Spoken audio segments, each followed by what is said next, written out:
नमन। 2 माह पहले मोरचाल के अंदर वही सोगवार माहौल था। जुमर ने कमरे की तरफ जाते हुए रुककर किचन में देखा। वहाँ हुनैन और सादी आमने सामने खड़े सुबह वाले वाक़ये की बात कर रहे थे।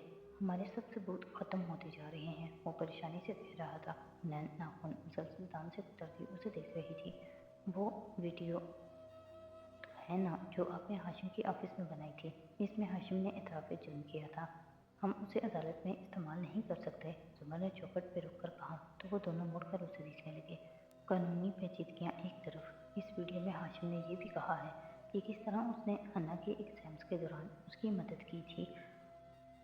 लॉ कॉलेज के उस सीनियर वकील साहब की कॉल भी है उसमें। हम वो वीडियो जज को नहीं दिखा सकते। हुनैन का चेहरा पूछ गया, मगर सादी तेज़ी से बोला, अगर हम उसे एडिट कर दें तो वो ओरिजिनल नहीं रहेगी और अदालत में काबिल कबूल नहीं होगी। ये अच्छा हिसाब है। वो बेजार सा हो गया। हन्ना अभी तक नाखून कुतर रही थी। जुमर चुपचाप आगे बढ़ गई। अपने कमरे में आकर वो स्टडी टेबल पर बैठी और फ़ोन पे एक कॉल मिलाने लगी। अहमद, फारिस कहाँ है? छूटते ही उसने पूछा था। आखिरी इत्तलात तक मैं उसकी बीवी नहीं था, सो मुझे कैसे पता होगा? जुमर के लबों पे सोगवार मुस्कुराहट बिखरी। अरसे तक खुद को छुपा छुपा कर और लोगों को अपने दायरा से बाहर निकाल कर रखने की आदत डाल लेने वाला अहमद आज मुद्दतों बाद पहले जैसा लगा था। खैर, क्या ये सच है? क्या? वो मुहताज सा बोला। जो मैं सुन रही हूँ। अहमद ने गहरी सांस ली। गाजी का मैसेज आया था मुझे, कह रहा था मैं उसे जाने दूँ, मगर मुझे याद है आपने उसके अपने रेस्टोरेंट में आने के बारे में पुलिस रिपोर्ट में कहा था कि जब गाजी ने उसे जाने दिया तो भी उसने आप पे गोली चला दी।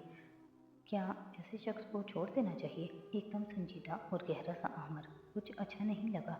जुम्मन ने गहरी सांस ली। मैं तो उस निकनेम की बात कर रही थी जो आपने मेरा रखा हुआ था। क्या ये सच है? अहमद गोया कुर्सी से उछल कर सीधा खड़ा हो गया हो। कौन सा निकनेम? मैं, देखें, बहुत महज़ब इंसान हूँ। ये आपका शौहर है, इंतहाई 2 नंबर आदमी। उसकी आदत है अपने किए हुए काम दूसरों के सर डालने की। मुझे इस मामले से दूर रखें। असल में आप दोनों ही बहुत महज़ब हैं। बस मुझे समझ नहीं आता कि ज़्यादा महज़ब कौन है और ज़्यादा शरीफ कौन है। बहरहाल, जल्दी से जल्दी खुद को कारदार की कैद से निकाल लीजिए और इससे पहले कि वो आपकी हकीकत जाने, आपको यहाँ से बहुत दूर चले जाना चाहिए। ये वो आखिरी बात थी जो उसने कॉल पे अहमद से कही थी। और आज जज साहब खंगारे तो जुमर ने चौंक कर उन्हें देखा, फिर सर झटक कर आगे आई। योर ऑनर, हमारे पास गवाह हैं जो हल्फ देकर गवाही देंगे कि किस तरह सादी यूसुफ को कोलंबो के एक होटल के ज़ेरे ज़मीन तहखाने में रखा गया।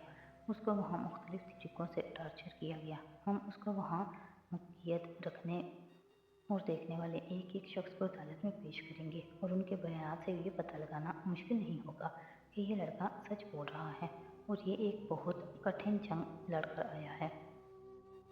हाज़रीन में बैठे फारिस ने बोर से होकर गर्दन को दाएं कंधे की तरफ झुकाया, फिर बाएं कंधे की तरफ, गोया होठों को आराम दिया, फिर एक सरसरी निगाह इर्द गिर्द दम साधे बैठे हाज़रीन पर डाली। जहन के नेहा खानों में एक मंजर उमड़ उमड़ कर ऊपर आने लगा तो उसने उसे छू लिया, गोया प्याले में रखी कोई याद हो जिसे छूने से इंसान वक्त में पीछे चला जाए। 2 माह पहले लॉन्ग रूम की खिड़की पहाड़ों की गर्दन तक उतरे उजले उजले बादल साफ दिखाई दे रहे थे। खिड़की के नीचे रखे सोफे पे बैठा तो नौ उम्र लड़का उलझन से सामने बैठे फारिस को देख रहा था। कैसी कहानी सुनाना चाहते हैं आप, और आपको कैसे इल्म हुआ कि हम यहाँ हैं? फारिस उसके बिल्कुल सामने बैठा था, टांग पे टांग जमाए, भूरी लेदर जैकेट और स्याह जीन्स पहने। वो ठंडी मगर नर्म निगाहों से उस लड़के को देख रहा था। उसके सवाल पे गर्दन मोड़ी, निगाह व्हील चेयर पे मफलूज पड़े खबर तक जा ठहरी। तुम्हें हुनैन ने ईमेल की होगी यकीनन, और ये कहा होगा कि तुम्हारा बाप एक कातिल है। मुझे यकीन नहीं है, वो कमज़ोर से सख्त लहजे में नफ़ी में सर हिलाकर बोला था। फारिस ने काफ़ी देर तक जवाब नहीं दिया, बस वो सर्द नज़रों से खबर की दाएं जानिब ढली गर्दन को देखता रहा। ऑक्सीजन मास्क से वो धीरे धीरे सांस ले रहा था। चेहरे पे मूछें, दाढ़ी सब शेव किया जा चुका था और अब उगने वाले नन्हे नन्हे बाल ज़्यादा तर सफ़ेद थे। अलबत्ता आंखें बदिक्कत बाएं तरफ को घूम घूम कर फारिस को देख रही थी। उनमें वो सारे जज्बात और तासुरात अभी भी थे जो इस हादसे से कबल उनमें होते थे। उनमें जिंदगी थी और इंतकाम की ख्वाहिश। तुम सोचते होगे कि खाबर कि इतना अरसा उनके साथ काम करने के बावजूद तुम क्यों न जान सके कि तुम्हारे बेटों को भी उन्होंने ही मरवाया था। लड़का चौंक कर उसे देखने लगा। फिर फारिस उसकी तरफ मुतवज्जे न था। उन्होंने तुम्हारा इतराफ़ जुर्म भी रिकॉर्ड किया, तुम्हें अपना भी लिया, तुमसे काम भी करवाए, मगर तुम्हें असलियत नहीं मालूम होने दी। वो क्या है कि हर इल्म वाले पे एक इल्म वाला होता है। जिस मशीनरी से उन्होंने ये काम करवाया होगा, यकीनन उसने सारे सबूत और शवाहिद का रुख ब्रिगेडियर बंगश की तरफ मोड़ दिया होगा। यकीनन वो तुमसे ज़्यादा ज़हीन होगा। ना हो तब भी जब इंसान के साथ इन्वॉल्व हो जाए किसी हादसे में, तो गम और गुस्सा उसकी समझ को धुंधला कर रख देता है। हर शख्स का एक ब्लाइंड स्पॉट होता है। बड़े बड़े ज़हीन मार खा जाते हैं। क्या जुमर, क्या हाशिम और क्या मैं। अगर हम सारे ज़हीन लोग घर के भेदियों के ढाते लंकाओं का शिकार ना हों, तो हम तो खुदा बन बैठे। और फिरौन ने भी तो खुदाई का दावा किया था, मगर अपने घर में पलते बच्चे के बारे में दुरुस्त अंदाज़ा ना लगा सका। ऐसे ही तो नहीं वो खुद को खुदा समझता था। टैलेंटेड, ज़हीन, सहर अंगेज़, बहुत कुछ होगा वो, मगर मार कहाँ खाई। खावर मज़ाहमती अंदाज में गुस्से से वाह हूँ की आवाज़ें निकाल रहा था, मगर मास्क के बायस वो घुट जाती थी। लड़का उसकी कुर्सी के ऐन पीछे जा खड़ा हुआ और फिक्रमंदी से उसका कंबल दुरुस्त करने लगा। मैं तुम्हें सिर्फ ये बताने आया हूँ कि मुझे तुम्हारी हालत देखकर अफसोस नहीं हुआ। मैं अपने साथ वो तमाम सबूत भी लाया हूँ जिनको देखकर तुम्हारी अपनी औलाद, तुम्हारी बीवी और तुम्हारी माँ तुम्हारी असलियत जान लेंगे। और मैं जानता हूँ वो तुमसे तब भी मोहब्बत करेंगे, लेकिन वो तुम्हारी इज्जत नहीं करेंगे। तुम भी तो जानो खावर कि बग़ैर इज़्ज़त के मोहब्बत कैसी होती है, बग़ैर इज़्ज़त के वफ़ा कैसी होती है। मैं नहीं चाहता कि तुम मरो, मैं चाहता हूँ कि तुम ज़िंदा रहो, एक तवील और तकलीफ़देह ज़िंदगी गुजारो। तुम्हें हर पल याद दिलाया जाए कि ये लोग कौन थे। उसने फ़ोल्डर खोला और अंदर से बड़े बड़े फ़ोटो निकाल कर सामने मेज़ पे डाले। खाबर की आंखों की जोत बुझ चुकी थी और उनमें नमी सी तैर रही थी। ये ज़रताशा है, ये वारिस है और ये सादी। मैं चाहता हूँ कि आज तुम्हारा बेटा भी उनकी कहानी मुझसे सुने। क्या तुम सुनोगे? उसने निगाहें उठाकर इस लड़के को देखा। वो बिल्कुल महव होकर मगर बदस्तूर मुतज़ब्ज़ब सा उसे देख रहा था। इस सवाल पे मामूल की तरह सर हिला दिया। जिस वक्त वो वापस घर पहुंचा, जुमर अपने कमरे में स्टडी टेबल के आगे यूं ही खड़ी थी। जब उसने दरवाज़ा खोला तो वो नहीं मुड़ी। जानती थी वो आ चुका है, बल्कि काफ़ी देर का आ चुका है और इस ताज़ा नकबजनी की वारदात का खोज लगाता फिर रहा है। बाहर गार्ड्स को डांटने, गुस्सा करने की आवाज़ें सबने सुनी थी और जब कोई सर हाथ न आया तो अब वो अंदर आया था। वो रैक में की किताबों पे ख्वामख्वाह उंगली फेरती रही। घुंघराली लेट गाल को छूती गर्दन पे गिरती रही थी और आंखें सोगवार लगती थी। नाक किसी भी जेवर से खाली थी। तुमने कुछ देखा? किसी सुर्ख मफलर वॉटेवर वाले आदमी को चाबी और वॉलेट मेज़ पे डालते हुए उसने ठहर कर जुमर को देखा। नहीं, तुम कहाँ थे सारा दिन? वो उसकी तरफ घूमी, नजरें मिली। मैं यूं ही आगे पीछे और चेहरा झुकाकर रेस्ट वॉच उतारने लगा। क्या हमने ये अहद नहीं किया था कि अब हम एक दूसरे से कुछ नहीं छुपाएंगे? फारिस का घड़ी उतारता हाथ रोका, चौंक कर नजरें उठाई, गौर से उसे देखा। नाक को खाली देखकर चौंका, मगर पूछा नहीं। मैं खबर को मिलने गया था, उसके बेटे को उसके बारे में सब कुछ बताने। आमिर से बात हुई तुम्हारी? सरसरी सी हुई थी टेक्स्ट पे, मिल नहीं सका। उससे भी हिसाब किताब करना है अभी। तुम जानते थे उसकी असलियत? वो सवाल दर सवाल कर रही थी। नहीं जुमर बीबी, मुझे दिलों का हाल नहीं मालूम होता, उन्हें नहीं बताया था। खैर, तुमने क्या किया? अब वो फिर से उसको बकौर देख रहा था। जुमर फीका सा मुस्कुराई। जब वो कुछ न बोली तो वो शर्ट की आस्तीन मोड़ता पलट गया। मैंने तुम्हें गिरवी रख दिया। फारिस वापस घूमा। मुझे क्या रख दिया? मैं हारून उबैद से मिलने गई थी। फारिस के तासुरात तेजी से बदले, माथे पे बल दर आए। कुछ कहने को लब खोले तो नहीं, पहले मेरी बात सुनो। वो आगे बढ़ी और उससे नरमी से उसकी आंखों में देखते हुए उसके हाथ अपने हाथ में लिए। मैं शादी कोई साल में नहीं छोड़ सकती थी, तुम्हें भी नहीं खो सकती थी। मैं किडनी पेशेंट हूँ, मैं कभी अपनी फैमिली नहीं बना सकूँगी। मेरे साथ भी जुल्म हुआ है और मुझे अपने लिए भी इंसाफ चाहिए। हारून उबैद ने मुझे कहा था कि मैं फारिस या सादी में से एक को चुनूं, मगर मैंने खुद को चुना। मेरी जितनी भी ज़िंदगी रह गई है उसमें एक वाहिद उम्मीद की किरण इंसाफ है। मुझे ये ट्रायल चाहिए और तुम मुझे ये नहीं दे सकते थे।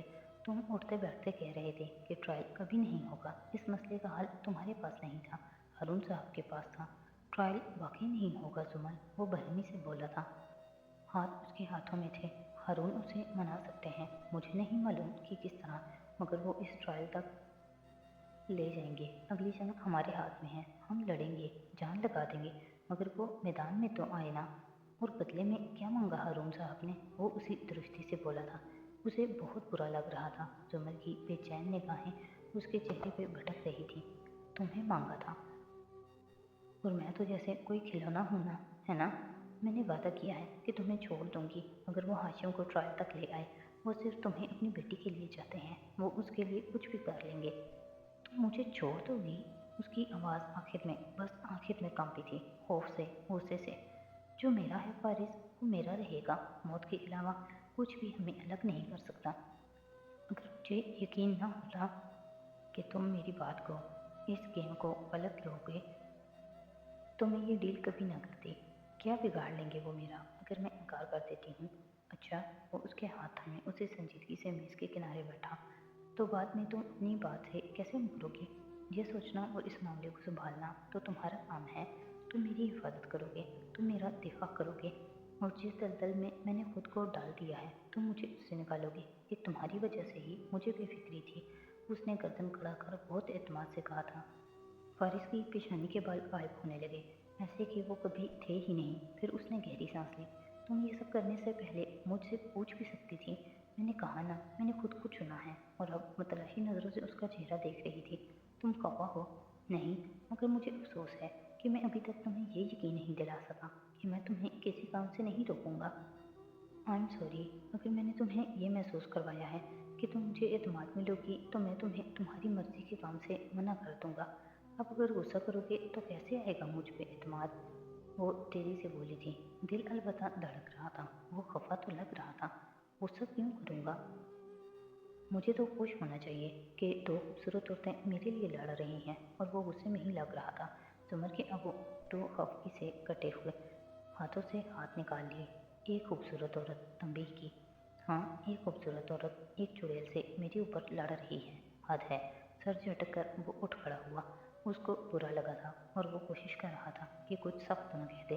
जुमर कहना कुछ और चाहती थी, मगर मुंह से कुछ और निकला।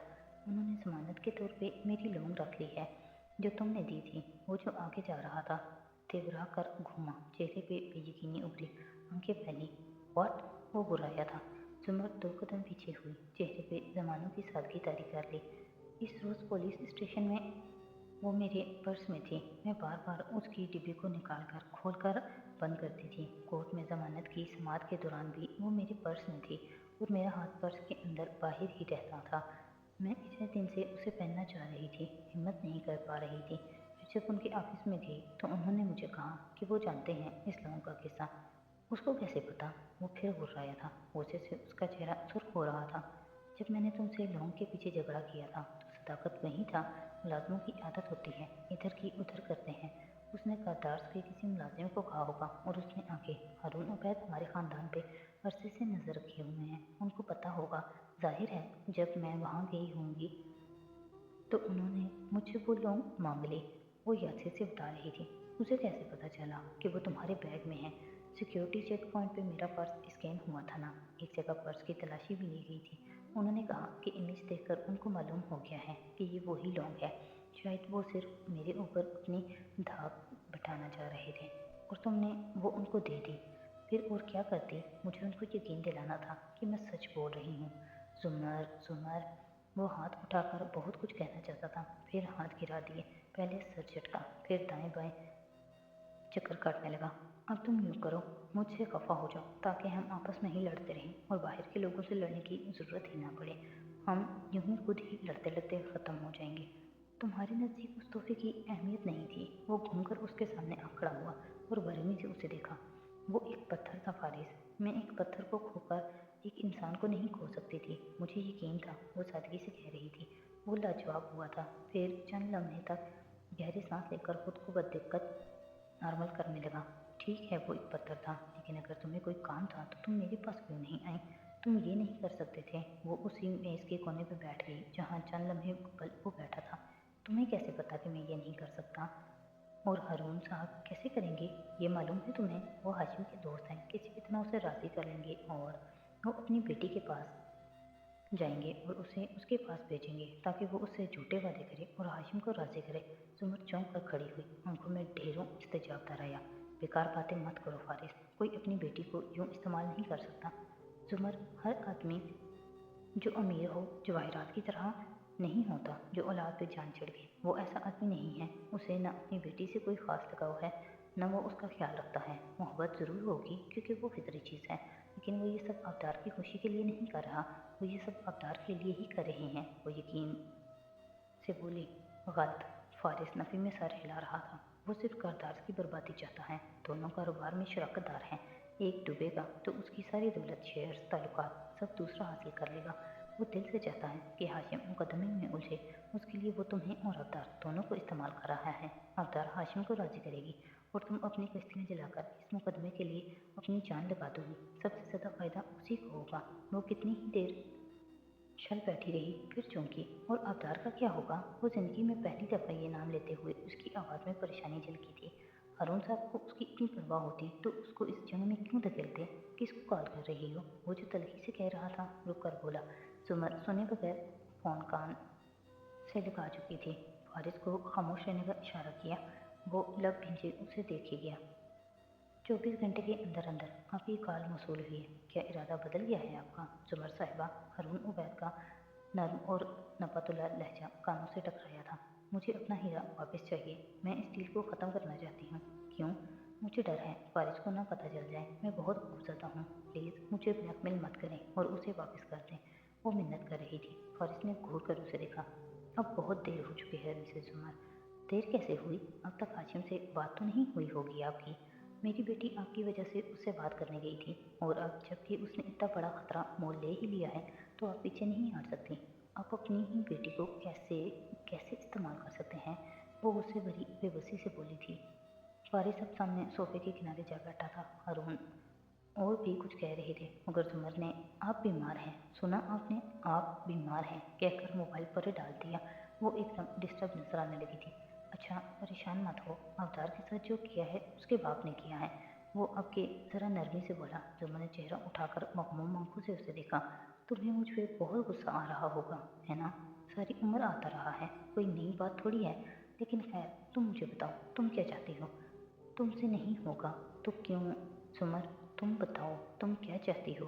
उसने जोर देकर कहा। जुमर चंद लम्हे उसका चेहरा देखती रही। मैं चाहती हूँ कि हाशिम अदालत में पेश हो, वो पूरी ईमानदारी से ये ट्रायल लड़े। मैं चाहती हूँ कि हर गवाह अदालत में पेश हो और सच बोले। सादी ने मुझे बताया है कि उसके साथ उस रात डॉक्टर सारा थी, मगर डॉक्टर सारा कितने ही दिन से मेरा फ़ोन नहीं उठा रही। मैं चाहती हूँ कि वो गवाही दें। जज्बात में तेज तेज बोलते उसको सांस चढ़ गया था। वो खामोशी से उसे देखता रहा। तभी दरवाज़ा बजा। फारिस उसी खामोशी से उठा और दरवाज़ा खोला। सामने सादी खड़ा था, हाथ में चंद कागज़ थे। उसने फारिस के कंधे के पीछे से अंदर झांका। जुमर ये वो डॉक्यूमेंट्स हैं जो मैंने आपको दिखाने थे। उलझा हुआ सा आगे बढ़ने लगा, फिर रुक कर पूछा, अंदर आ जाऊँ? हाँ तुम अंदर आ जाओ, मेरी खैर है। आखिरी अल्फाज ज़ेरे लब बड़बड़ाकर वो खफा सा बाहर निकल गया। किचन के दरवाजे पे हुनैन उसी तरह खड़ी नाखून कुतर रही थी। वो साथ से गुजरने लगा तो वो बोली थी, सादी भाई और जुमर की टीम कितनी बोरिंग लगती है ना? वो अनसुनी करके आगे बढ़ गया।